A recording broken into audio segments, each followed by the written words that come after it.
For today's historical adventure, I find myself here in Newark, Ohio, inside of Licking County. And today we'll be adventuring inside of the old Licking County jail here. We're gonna explore the history that surrounds this place, the architecture that is built within these walls, the stories ranging from the prisoners that were kept here to the people that actually used to live here. Before we go inside and check out the old Licking County jail here, I would first like to point out that this place is notorious for paranormal activity, but that's not why we're here today. Even though there has been a lot of terrible things that have happened inside of these walls, the jail specifically, today I'm here to document history. I want to know more than what's happened with the jail's history. I want to know who used to live here. I want to know the deep, deep secrets of this place and just find out what exactly makes this place a hot spot for paranormal researchers. So join me today as we venture inside and take a look. The jail here has been investigated by numerous paranormal groups and some more notably known people that I am aware of. Chad Lindbergh has investigated here. He was Jesse in the very first Fast and the Furious. And there is another group in particular that has actually made a TV episode here. You might know them. They go by the name of Ghost Adventures. Yes, you heard me right. Ghost Adventures even filmed an episode here inside of this jail.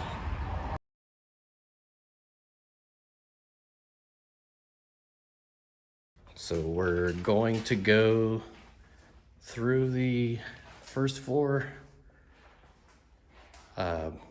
cell block here. We're gonna take a walk around. Just kind of take in the feeling here.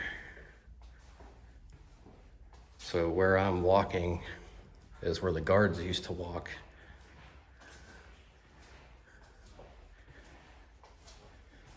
And we'll come back through there in just a minute. But for now, we're gonna walk over this way. The guards used to walk this way and check on the inmates here inside their cell.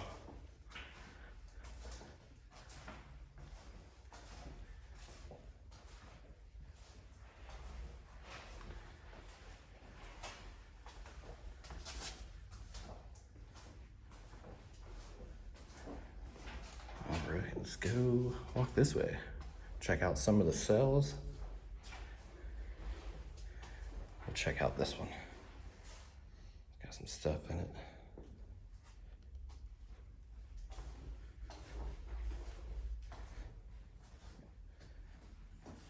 Ooh, a little dark in here.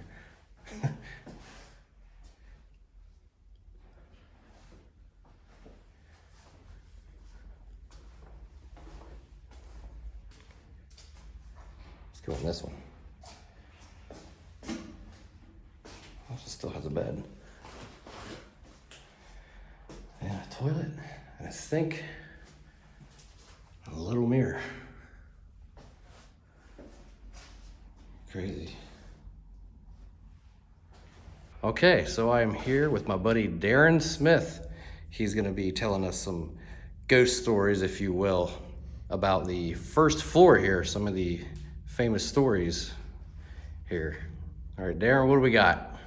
This floor is pretty famous for two major suicides on this floor. We do get some paranormal activity out of both these guys. Walter Robertson being one. Walter Robertson was in the second cell down on the left. He was brought in here. He was a local horse farmer and boarder.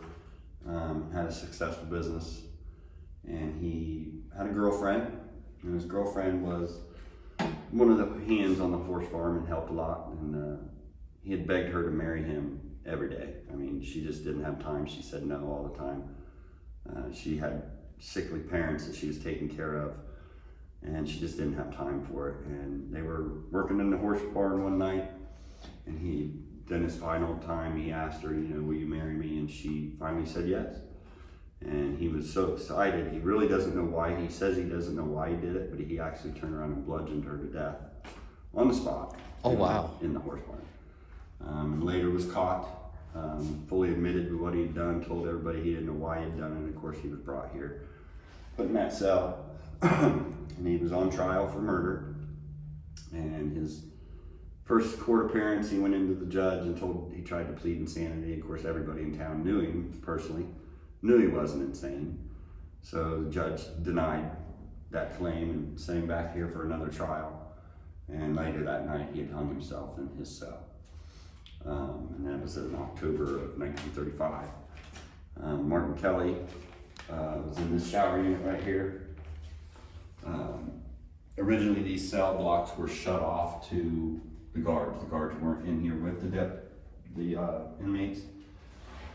And he had borrowed a straight razor from another inmate upstairs, which also killed himself here, or died here. But Martin Kelly decided one morning he was gonna take his own life, and he went in that shower unit and took a straight razor and cut himself basically ear to ear and bled out right here on the floor. The articles that we've read, the inmates were interviewed by the police and by the newspaper of how bloody it was and how they tried to save him, and it was just too much blood. And of course the officers finally made it in here, and he was long gone, obviously. And as far as paranormal, he's pretty active here too. We get a lot of responses from him. He usually likes to whisper, or he'll growl if you're in there. We think it's him. Obviously, we don't know. Walter Robertson, on the other hand, he's like a touchy-feely type of spirit. He does like to touch your elbows and rub your ears very gently, anywhere in this hallway, but mostly when you're in his cell. Which one is it? The second on the left? Second on the right. Second on the right? Mm-hmm. Okay, let's go check it out.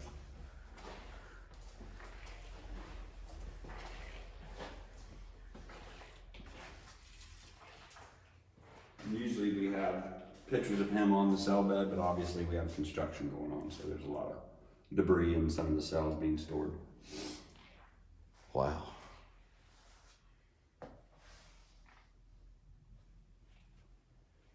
That's crazy. All right, so I gotta know, what is the deal with this phone sitting here by itself? This was later added. This is not original. This is the visitor's windows. So basically, if you were a prisoner, your visitors would be on the opposite side with a phone, and they could stand here and talk to you when you had your phone rights. It's not original to the jail.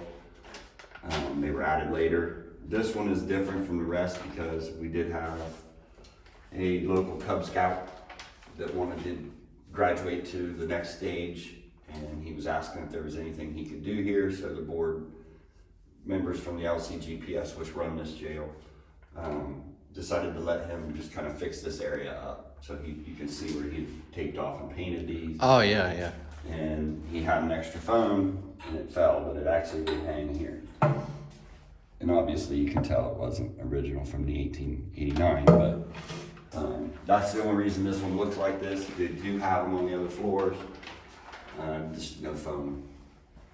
But like I said, they weren't original to the jail, they were added later. And we don't know what year they added them. It's definitely something you don't see anymore. Yeah. That's for sure. Yep, those are my age phones there.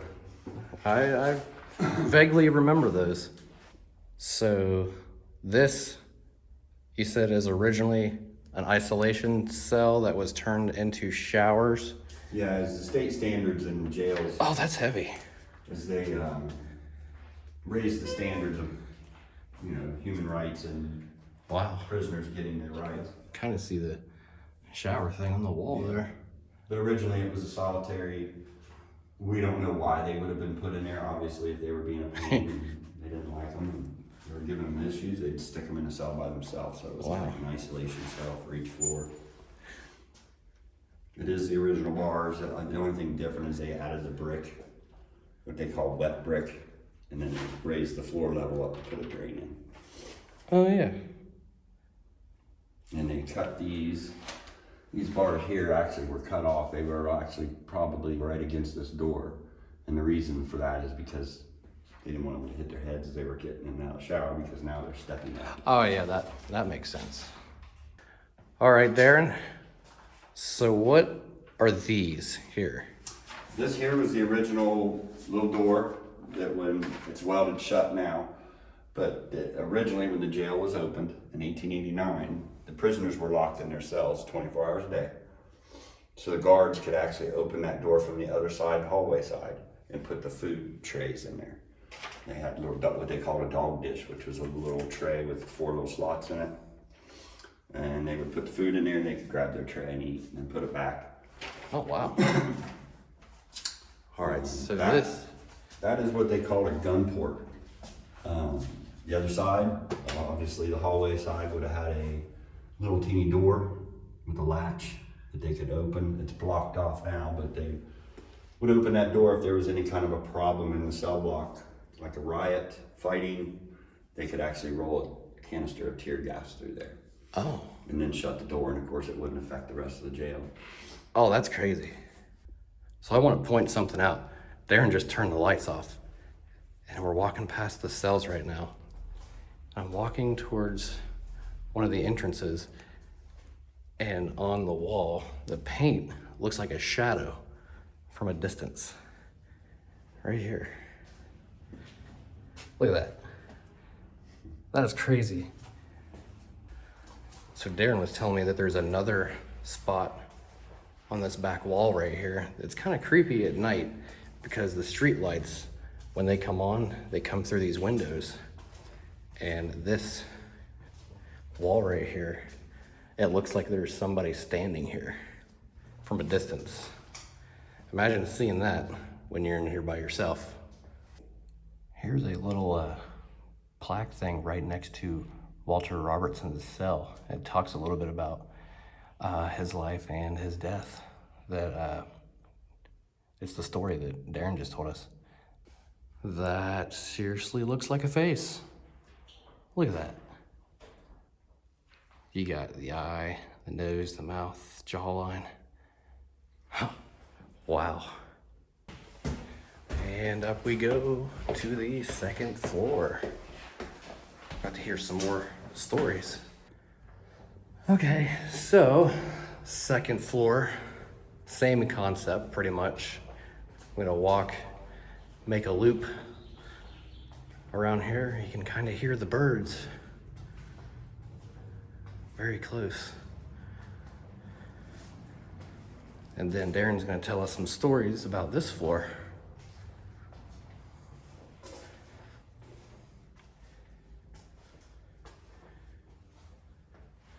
Man, that's crazy.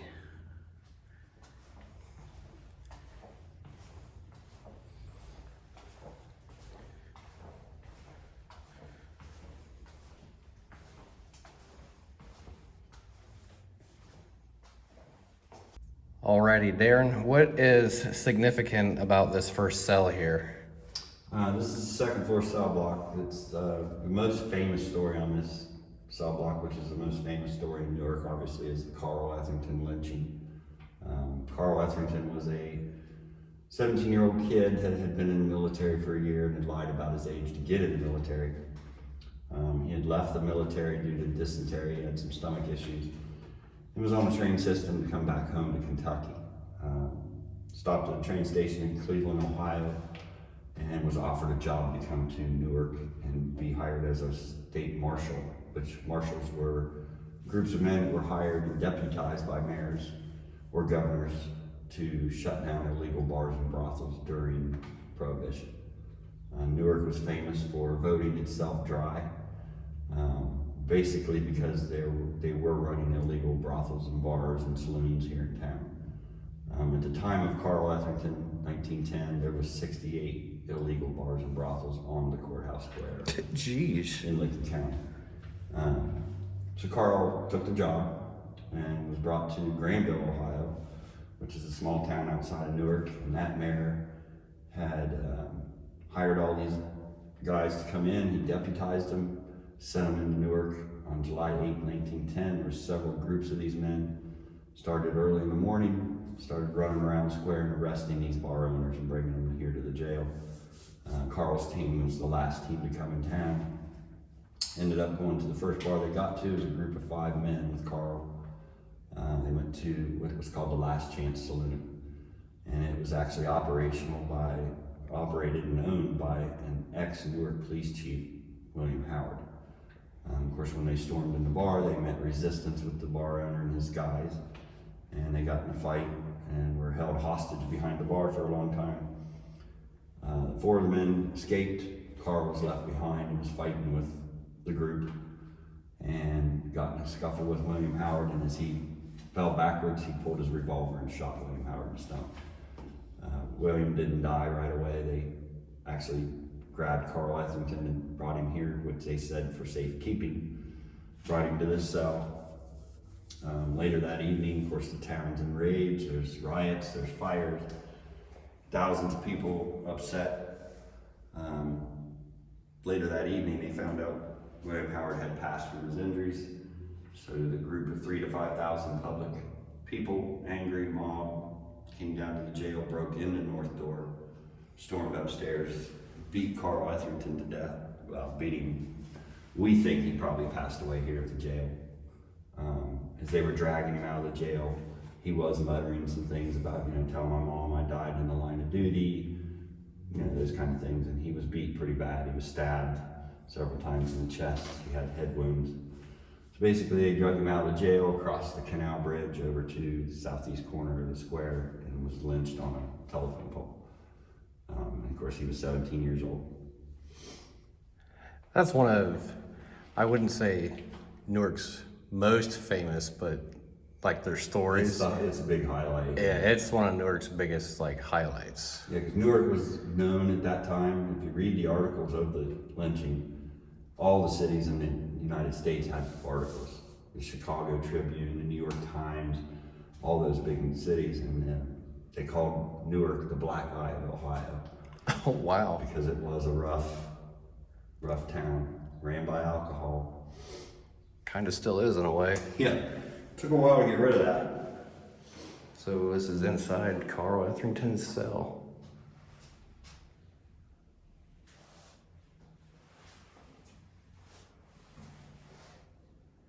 And of course, at that time, in 1910, we didn't have toilets and sinks in these cells. Didn't have heating, we didn't have windows, it was just an open air jail. It's not as bad.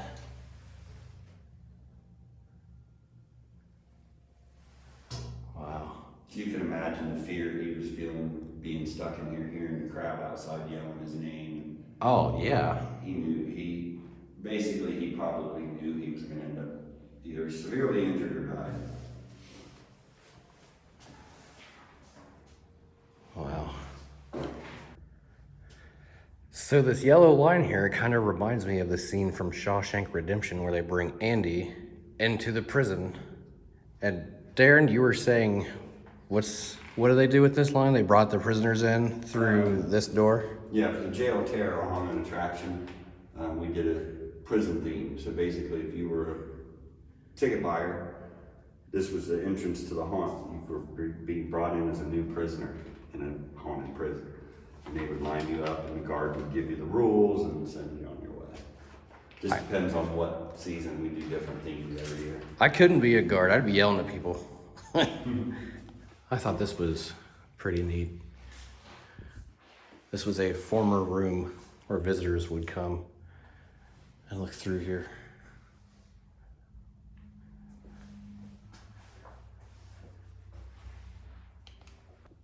All right, so now we are on the 3rd floor. Atmosphere is changing just a little bit. So this floor has the most activity, and we're going to walk through the floor once again, and then we will come back and have Darren tell us some more spooky stuff about the things that have happened on this floor.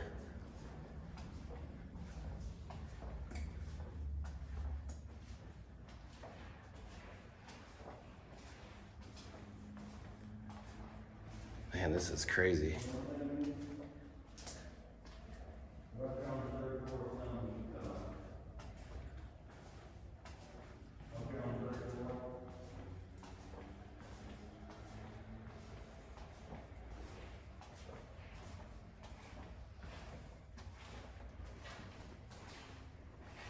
And that is the third floor cell block.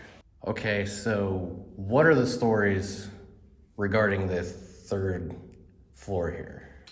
Third floor is pretty active. It's the whole building. You're going to hear footsteps. You're going to hear some whispering. This floor is really good for shadow apparitions. Have been witnessed up here several times by me and several other people who work here. It has the most deaths on this floor. This is where they kept the longer term prisoners that were here for bigger trials like murder and stuff like that. There is 8 deaths on this floor. All of them are suicides except for one, which was considered intoxication. That was Sam Bucklew.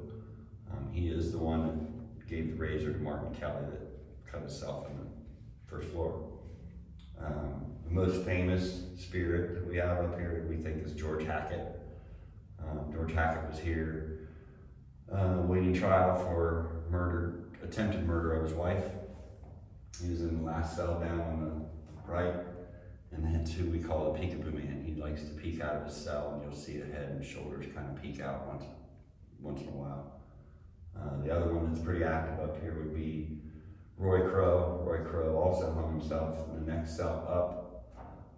He had been in here for a murder trial, and he was being constantly telling the guards and other prisoners, I need help. I'm basically begging for attention, and he ended up hanging himself in the cell.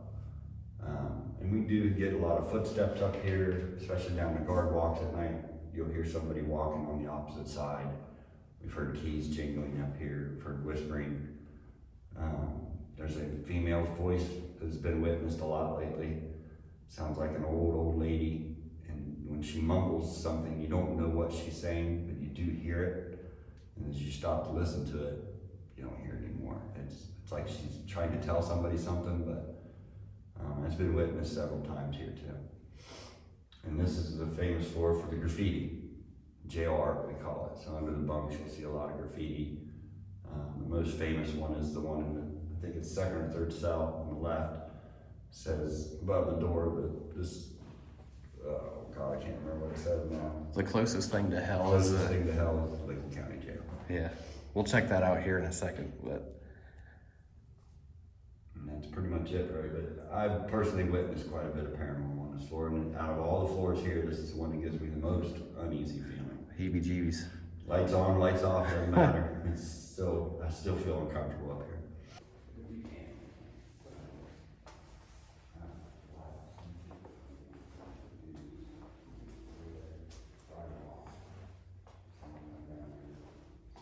So this cell here is the cell of the peekaboo man, George.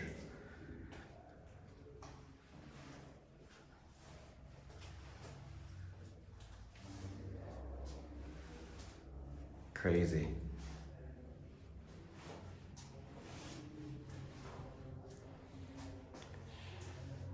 And then he said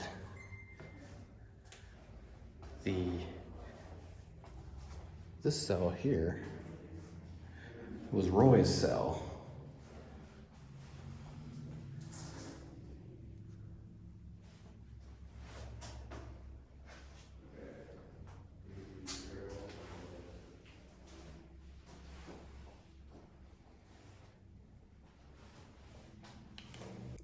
So this is the third cell on the left.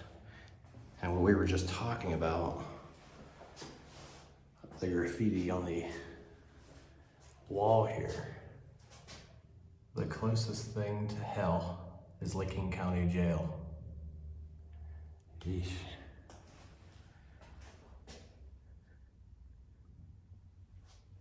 I do believe there is another piece of graffiti. I think it's under this cell. Nope, but there is some writing over there. me check one more cell real quick. Maybe it's this one? Ah, okay. Yeah. There we go. Can you tell what it is? Somebody was a fan in the 80s. Wow. You're about to experience complete darkness. You ready? Go for it. Oh, man. Oh, that's crazy. You can't see anything.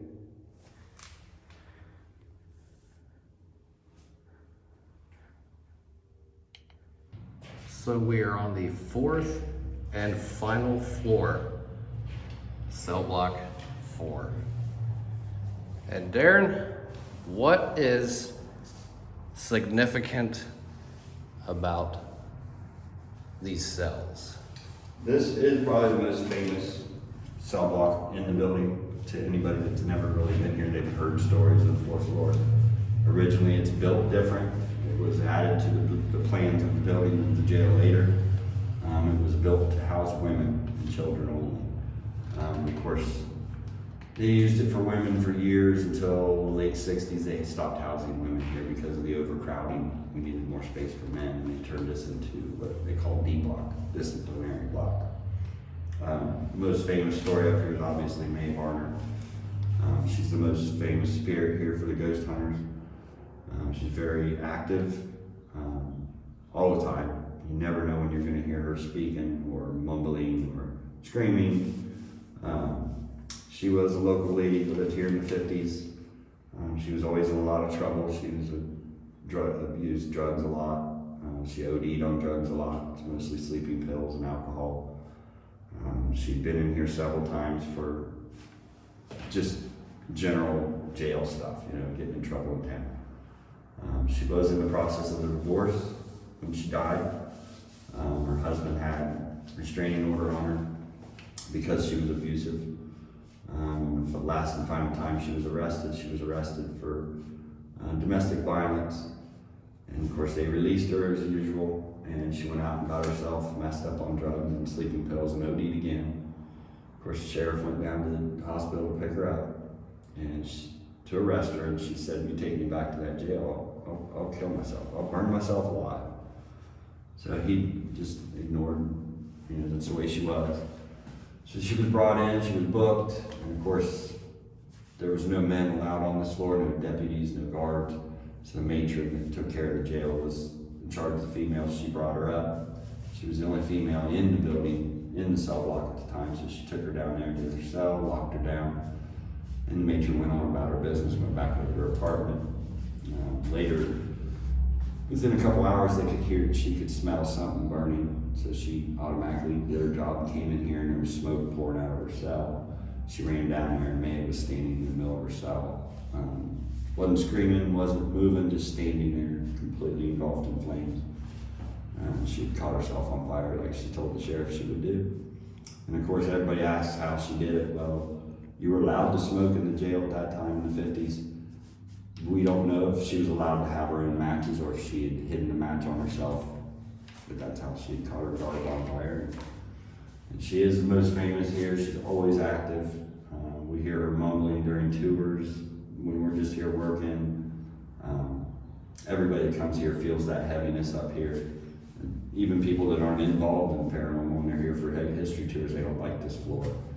Yeah, it's dark and ominous, but history tours, we have the lights on, but she's very famous here. And the only other death on this floor is Lillian Simmons, which was the last cell on the right. Not too sure about any history on her. She was just a local lady that was arrested here for, I think, writing bag checks. And they found her one morning in an unlocked cell, dead on the floor from natural causes. I don't understand the locked cell part, unlocked cell part. That's just the way it was told to us. And that's the way it was reported by the sheriff. So whether she was locked in her cell and the matron didn't have her locked, we don't know. But she died of natural cause. All right, so I'm gonna go check out Mae Varner's cell. which is third on the left. And there's a little thing here talking about her death. And this is it. Oh man. You can't see nothing. It's dark in here.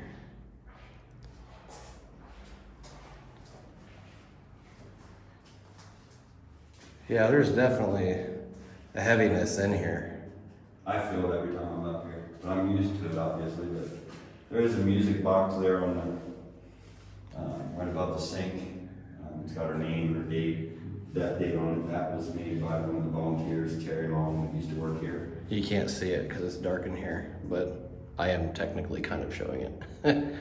There's like a little duck and some stuff there. A lot of people leave when they do ghost hunting. They leave little trinkets for these spirits, and there's jewelry and jewelry box people left for money and stuff like that. And you said far right is Lillian's cell? Yes.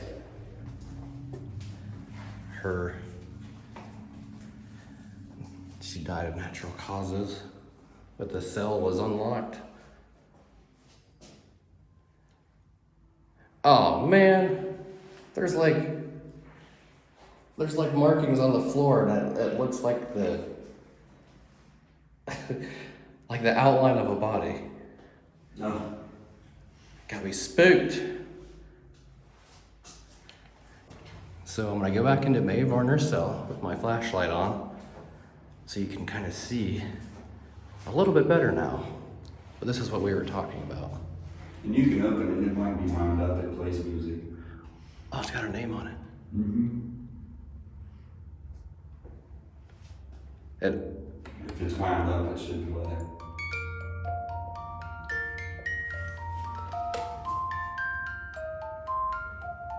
She does react to it. We have had that go off by itself and the lid open. And I'll come in here on a weekend to do something and I can hear it playing, knowing it didn't stay on all night. So I'm sure it's her that does it.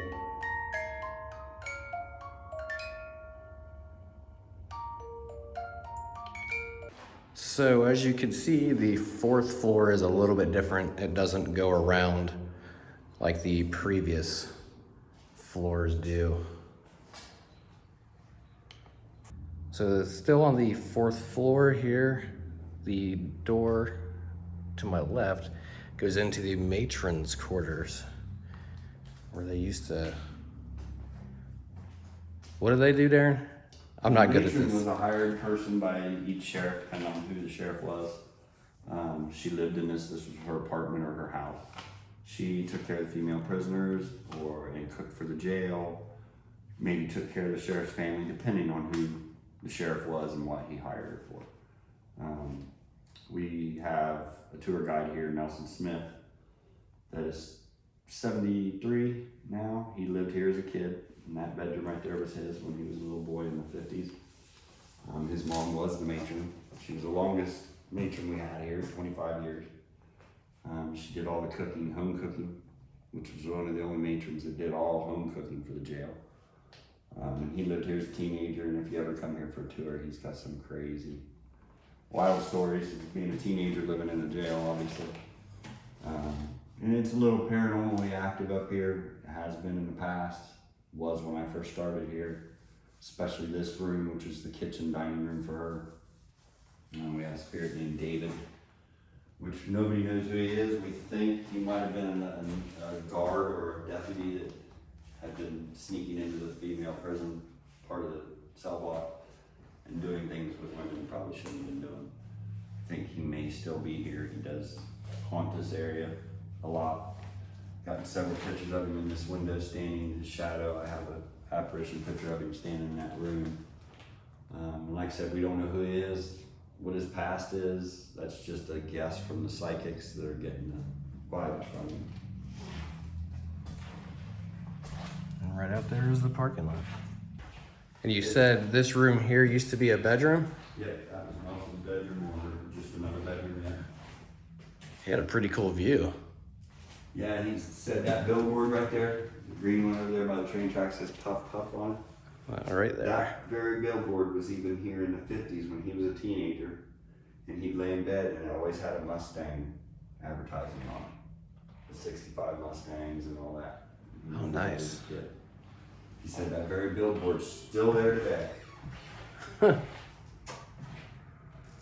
All right, so what are these rooms here? This would have been the matron's living room. And the yellow room there was another bedroom. And of course, her bathroom. So when Nelson lived here, that was his mom and his sister stayed in the yellow room. He stayed in the other bedroom, and this was more like a living room for them. It's a big room. Yeah, and it just depends on who lived here. If this could have been their living room. If this was my apartment, this would be my living room. Just because it had a fireplace and the nice view. But when Nelson lived here, his mom made this her bedroom because she had her daughter with her. Yeah, it's a really big room, and it's a really good view of downtown. Yeah, especially in October, it's a good place to come get sunset pictures up here. It's good for any time season for sunset, but October's always got the prettiest ones. Here you can see, this is the original gas line that ran the gas lights. Oh, nice. They've been finding there. Check out this tiny staircase. This is called a butler staircase. A butler staircase, he says.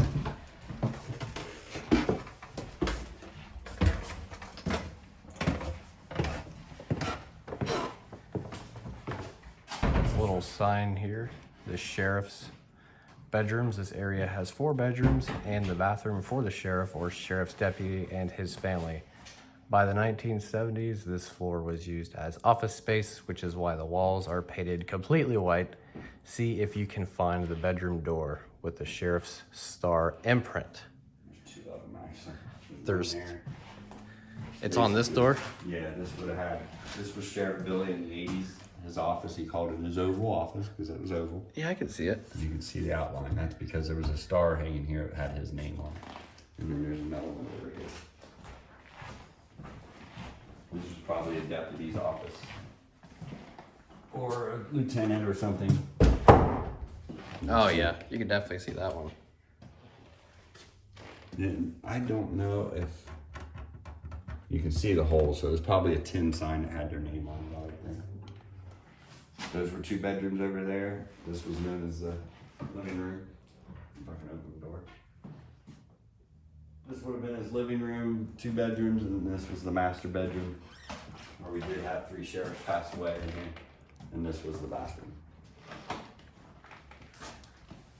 And of course, originally it wouldn't have had any toilet. It probably would have had a toilet, but just like a bathtub. I doubt if they had any kind of plumbing or anything. It's pretty good size. Mm-hmm. And this is, you said, one of the bedrooms? This was a living room. Oh, living room. Still one of the original fireplaces in it. There was, we think, 9 fireplaces in this building. Of course, they've been covered over the years. There's still 2 left. This one and the one in the matron.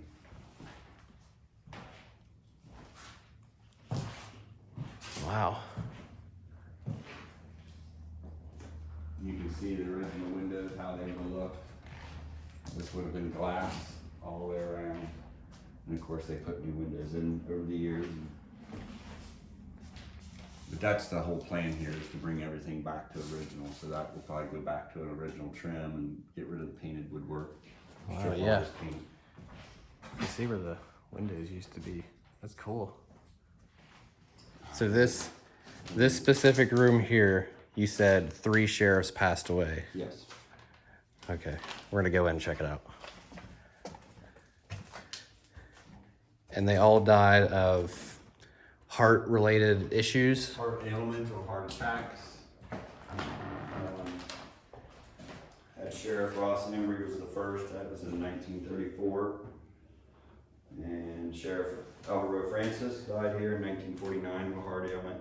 And then, of course, William McElroy died here in 1962 of a massive heart attack. There was another sheriff that had a heart attack while he was in here, in his bed, in the late 60s, and that was Sheriff Howarth, and he actually passed away on the way to the hospital. So he did have a heart attack in here. He didn't die. I mean, if you stand here long enough, you can kind of feel a little heaviness. Yeah. And we don't get a lot of paranormal activity out of them, not to say that they're not still around. And I think a lot of that's because the ghost hunters don't like to be on the living quarter side because it's bright. They're here to see the jail, you know. But a lot of people have got activity up here, just not a lot. See, everybody else, they want to go hang out in the jail and Yeah. like the creepy part, but no, we're here to document history today. Yeah. We're going to talk about all of this stuff. The stuff that you don't hear about. People are out there enjoying the weather at the canal.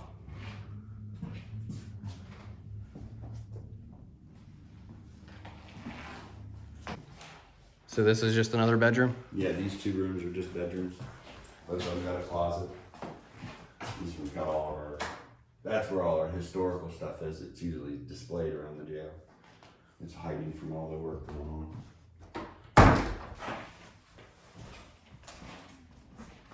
Like, what are these, like bay windows? A little bit? Just basic big windows, because you're talking about the arch of the jail. Yeah. That's just the way they trimmed them out. These would have been wood windows originally. That's really cool. And of course it would have been stained woodwork, not painted. It is the original woodwork, it's just been painted. This door actually shows you the original. They got a little bit of overspray on it, but that is Oh, the original. oak. It's called quarter sawn oak. Back in those days, the oak that they used was plentiful. You know, they were old trees, they had tons of it. Even this is oak, your framing was oak. This is just another bedroom. Yep. This one's got a different feel to it, in a way. I know we have had paranormal activity up here in these rooms, and we don't know who it is. It's just probably energy left in the building.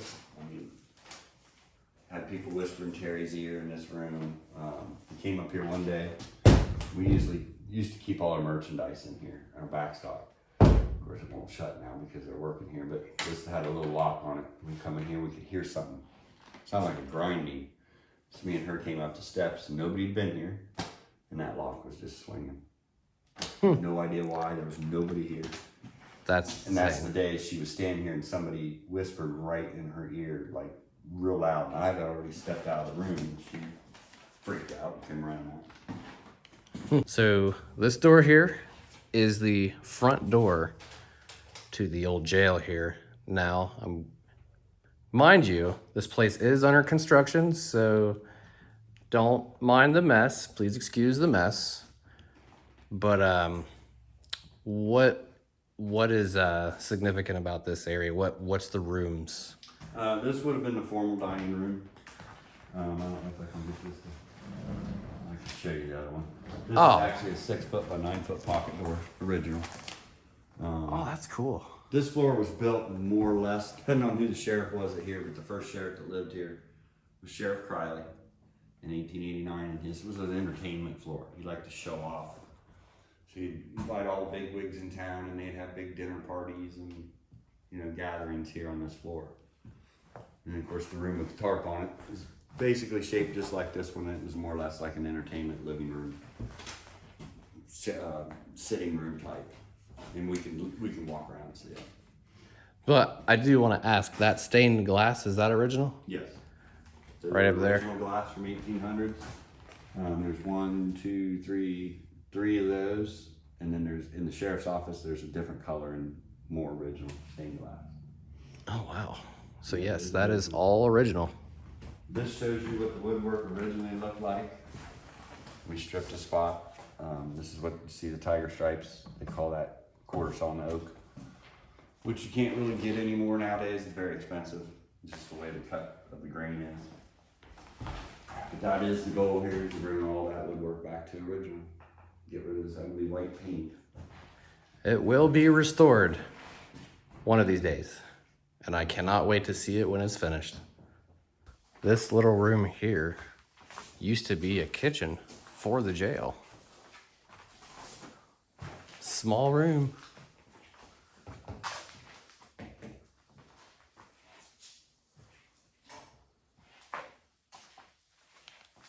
now we're going into the dungeon. Dun dun dun. Oh, let there be light.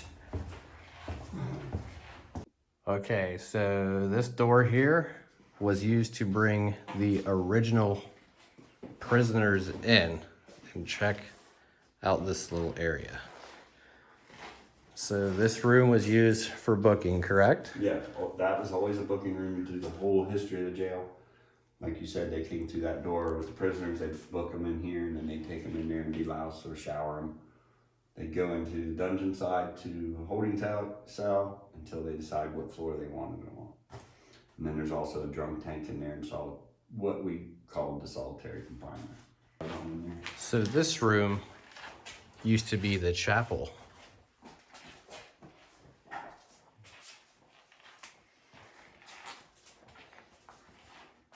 Yeah, this was originally called the chapel, and they did have little seats on the side with a pulpit up there by the two windows.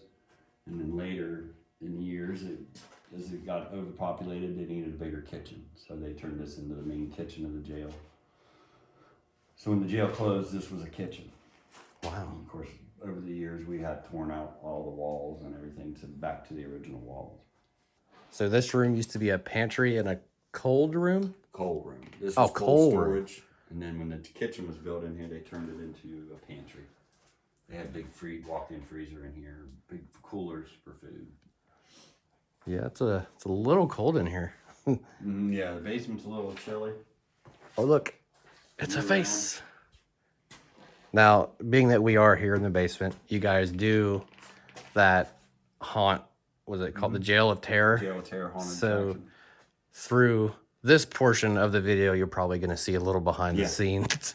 That is some of the storage for the haunt, for all the costumes and some of the decorations. And you said this is the room where they used to do the makeup? This is where usually this room's totally empty, and we have stations built for the airbrush artists and the makeup artists, and then they get dressed in that room in their costumes. And that's where the actors basically get ready for the show every night. So this is, you said, the dungeon. Dungeon side, yes.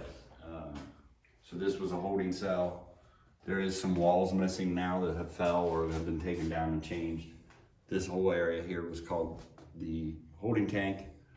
The next door over would have been your drunk tank, which was this little room here. So if you were brought in here drunk and you're not able to hold yourself up, they basically throw you in here until you sobered up, and they take you out and upstairs. Sheesh. And then from this, where this original wall used to be, all the way to that back corner, of course, this would have been empty. Wouldn't have been any pipes or anything. It was solitary confinement.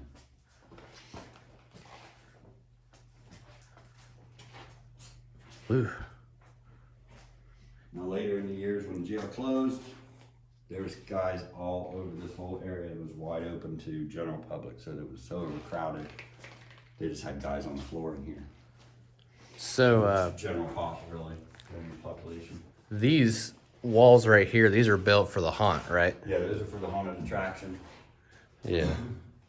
Part of the maze, because this is usually a huge maze down here. We build a whole maze in the dark. Yeah, because there's like actors hiding everywhere. shower heads and whatnot. Yeah, there's usually water squirts out of them. There's a little water squirter machine up there that you trigger when you walk in the door, and it squirts water at you. Nice. First of all, it was put away right now for the haunt. Spoilers if anyone is coming to this anytime soon when they get it set up. Yeah, it will be open this year again, starting first weekend in October, most likely. You hear that? Come down the first week of October and get scared. And it runs the whole month of October, every Friday and Saturday. And this is just another scene for the haunted attraction, which probably won't be here this year. It'll probably get changed. Do you change up We try to change different- Yeah, same direction as far as when you come in and leave, but we usually change the theme every year. Try to change the theme from, it could be a prison state, it could be zombies, it could be, just depends on what story we come up with and what characters we come up with. You have to have a storyline basically. right? And this haunt being so small, and to make it worth your money, we actually do scripts.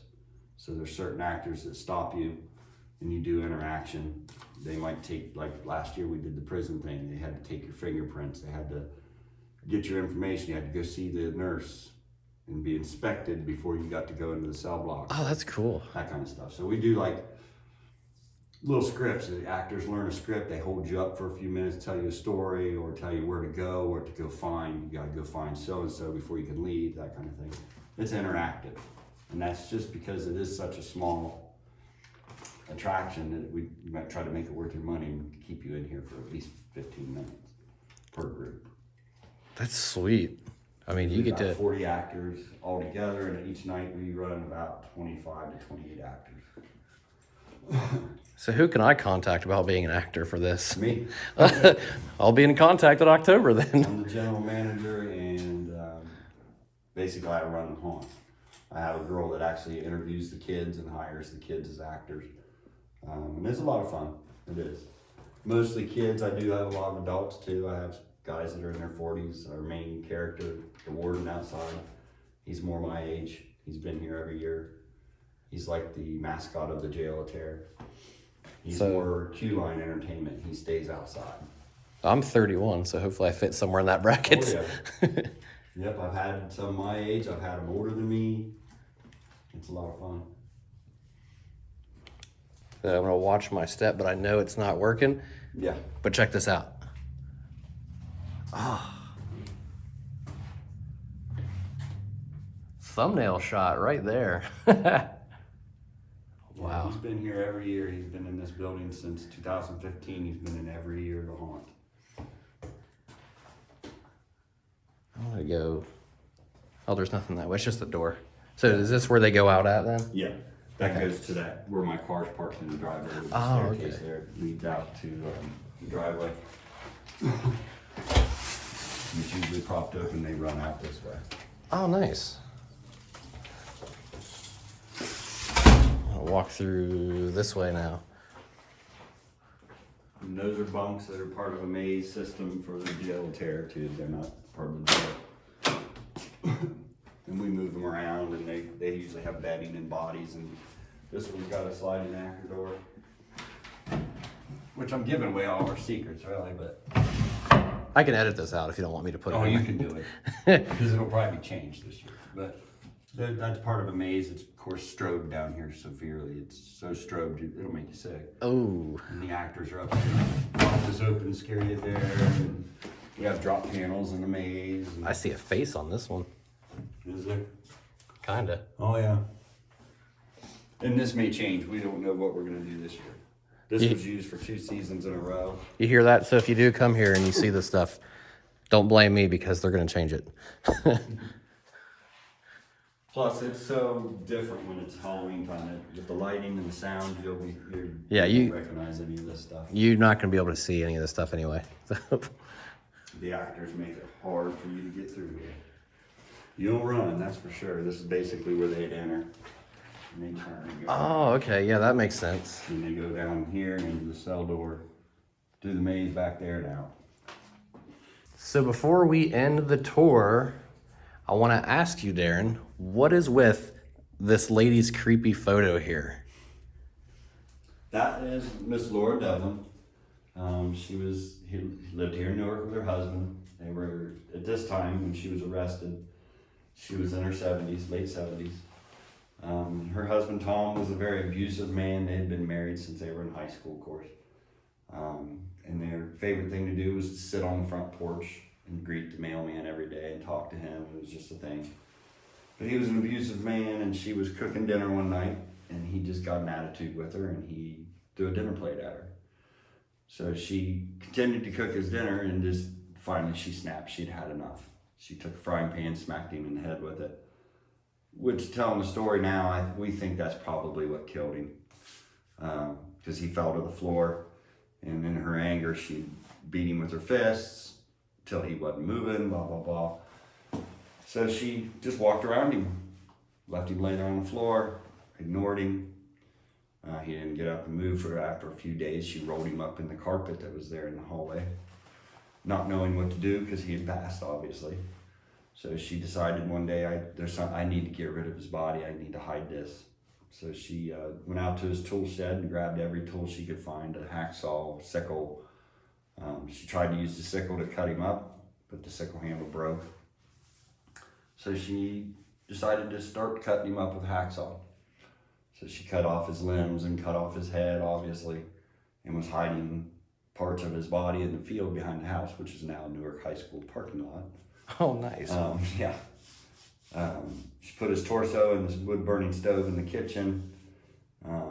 She went about her business and went into the front porch the next morning, and postman had stopped and said, well, where's Tom been? We haven't seen Tom for a couple days. And she handed him that very letter that you see on the picture. And said that Tom had passed away in Pennsylvania, in Philadelphia, visiting family, and she was waiting on his body to be sent back to Newark for a funeral. So he looked at the postmarkings and seen that the word Philadelphia was spelled wrong. It was all hand done. Wasn't a real postmark. So he took that and kind of pocketed that letter and brought it here to Sheriff McElroy. And Sheriff McElroy just decided to go to the house and see what she was trying to do. And she totally admitted to everything. She told Sheriff McElroy, oh yeah, his body's right here in the stove. His body parts are out in the yard. She totally admitted to everything and said why she did it, because she was being abused. So of course he told her, Miss Devlin, we're gonna have to arrest you. This is murder. Fine. So they brought her here, brought her in the booking room. That's the picture there. All she could do was complain about the ink on her fingers. Her hair was a mess. She just wanted to get this booking over with, so she thought she was gonna go home. And of course they had to explain to her, no, you're here under arrest for murder and you're gonna be going to trial. She didn't think anything of it, so they took her to the 4th floor, and she did like 2 weeks here, roughly 2 weeks. And then the matrons and everybody taking care of her decided that she wasn't acting right. She was messing up her words. She couldn't remember things. So the sheriff decided to have her evaluated and sent her to Lima State Hospital in Lima, Ohio, to have her evaluated, and she was diagnosed with dementia. And of course, they put her in her own room there in Lima State Hospital, and she ended up having pneumonia and passing away. So she didn't even do a court trial. She never did a hearing. She was never actually booked for murder. So she got out of it. So she got out of it. And Dang. she was buried here locally at the Cedar Hill Cemetery. I'm gonna have to see if I can go find her grave now. So that photo right there was taken inside of this room. Oh, that's crazy.